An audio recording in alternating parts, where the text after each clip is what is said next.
ఇంక ఇది మనకి ప్రధాన వార్త అండి. దాదాపుగా 2,20,443 ఎకరాల్లో పంట నష్టం జరిగింది. తీవ్ర సంక్షోభంలో తెలంగాణ రైతాంగం. 28 జిల్లాల్లో నీట మునిగిన పంటలు. కామారెడ్డిలో 77,000 ఎకరాల్లో నష్టం.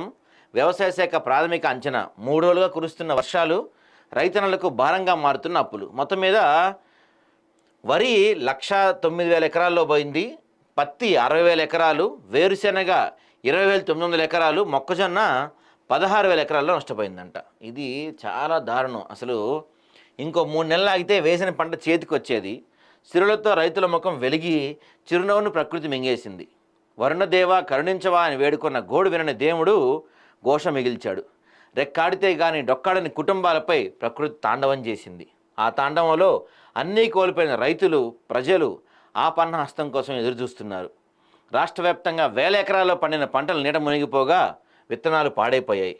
పత్తి, వరి, మొక్కజొన్న, సోయాబీన్ పంటలకు ఎక్కువ నష్టం జరిగింది. అసలు ఇది తీర్చలేని నష్టం అండి.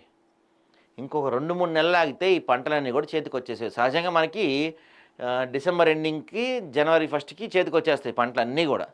ఈ టైంలో ఇలాంటి పెను విపత్తు ఇది మనకి 2,20,443 ఎకరాల్లో కనిపిస్తుంది. కానీ దాదాపుగా 5,000 కోట్ల పైమాటే అంట నష్టం.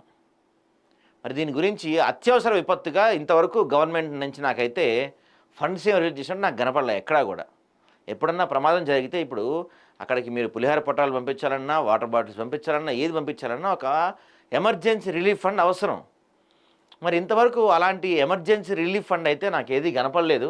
మరి అది ఎందుకు డిలే అవుతా ఉందా ఏంటి అనేది మాత్రం తెలియదు. సెంట్రల్ ఇవ్వదు అప్పుడే, స్టేట్ ఒకటి పంపిస్తే సెంట్రల్ ఇస్తుంది.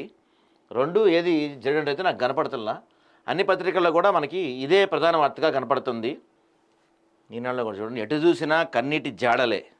కామారెడ్డి ఎల్లారెడ్డి ప్రధాన రహదారి లింగంపేట శివారులో కొట్టుకుపోయిన వంతెన. బా